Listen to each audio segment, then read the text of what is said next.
यह कहानी पूरी तरह से काल्पनिक है। इसका उद्देश्य शिक्षा और नैतिक मूल्यों को बढ़ावा देना है। इसमें उपयोग किए गए नाम, पात्र और घटनाएं किसी भी वास्तविक व्यक्ति या संस्था से मेल नहीं खाती। अगर कोई समानता हो तो वह संयोग मात्र है। दोस्तों, आज हम आपके लिए लेकर आए हैं एक ऐसी कहानी जो सिर्फ बच्चों के लिए नहीं बल्कि हर उस इंसान के लिए है जो किसी का विचार अपना समझकर आगे बढ़ना चाहता है। ये कहानी है राज की चुराई हुई रचना, एक प्रेरणादायक किस्सा जो हमें बताता है कि ईमानदारी और मेहनत की कोई चोरी नहीं कर सकता। एक बार की बात है, एक स्कूल में दो अच्छे दोस्त पढ़ते थे, राज और अमन।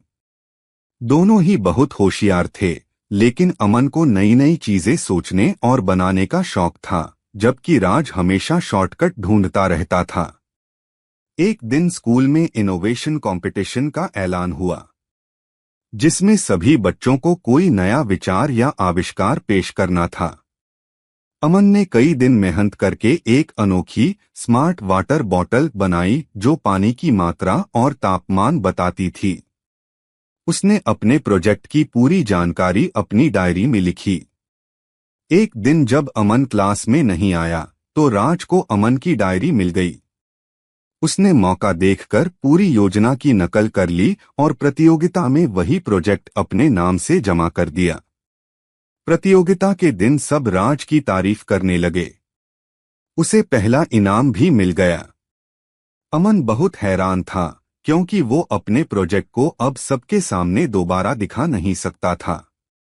वो चुप रहा, लेकिन दुखी हो गया। स्कूल की एक शिक्षिका मिस वर्मा को कुछ शक हुआ, क्योंकि वो जानती थीं कि अमन बहुत क्रिएटिव है।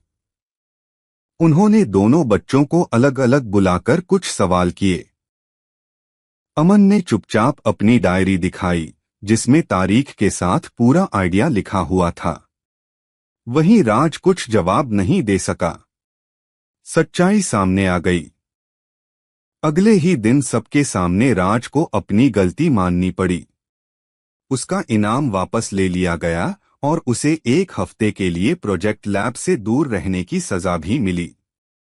अमन से जब पूछा गया कि क्या वह राज से नाराज है, तो उसने कहा, नहीं मैम, मैं बस चाहता हूं कि सब लोग मेहनत से जीतें, चोरी से नहीं। राज को अपनी गलती पर पछतावा हुआ और उसने अमन से माफी मांगी। बाद में दोनों ने मिलकर एक नया प्रोजेक्ट बनाया, इस बार ईमानदारी और दोस्ती के साथ। किसी और के विचार की चोरी करना आसान लग सकता है, लेकिन असली सफलता केवल अपनी मेहनत और ईमानदारी से ही मिलती है। सच्चाई हमेशा सामने आती है, देर से ही सही, लेकिन जरूर।